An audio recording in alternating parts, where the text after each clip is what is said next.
before we get into your general opinions about Brad Treliving, what did you make of the whole Kyle Dubas, Brendan Shanahan media frenzy that went on that saw Kyle Dubas, thinking he was going to stay in Toronto and then mentioning in his press conference that maybe he didn't want the job and that it was tough on his family, and then after all of that, actually getting fired by Shanahan and now going on to getting a promotion and working for the Penguins as a president of hockey operations. What did you make of that whole situation? Yeah, it was interesting to say the least. Like it's very rare that we see, especially with this team, things like this play out so publicly.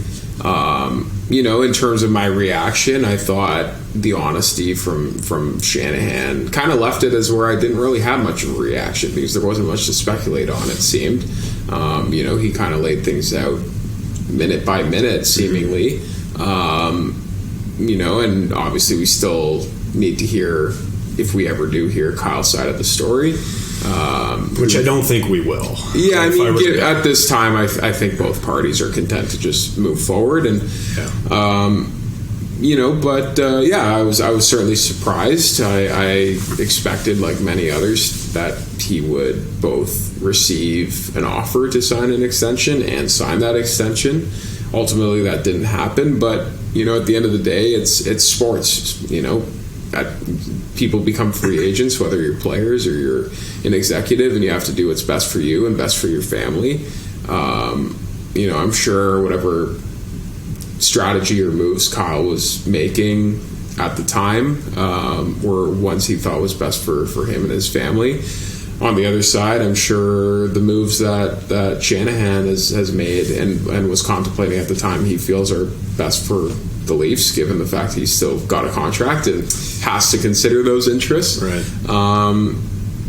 But it's unfortunate for sure. Kyle's a well-liked guy. Obviously, he's done a lot for me personally. Mm-hmm. He's got a lot of good people on his staff there who continue to be employed by the Toronto Maple Leafs. So for now, we'll see. Fingers crossed. Fingers crossed that they get to stay.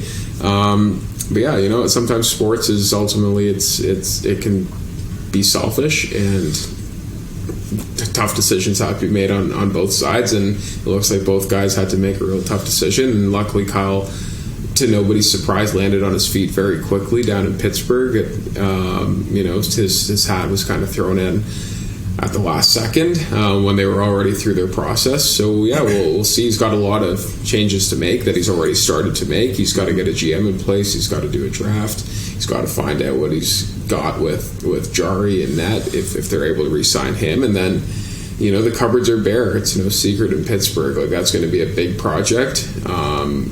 It sounds like they've committed to him long term. So he's in for the long haul with them, and he's there at an interesting time where they're, of course, I'm sure they would love to win one more cup or go on one more run with the guys they have, but they missed the playoffs this year. They don't have any prospects coming, so you just, I guess the strategy for now is continue to try and win with the guys they have, but it's going to come transition time real soon.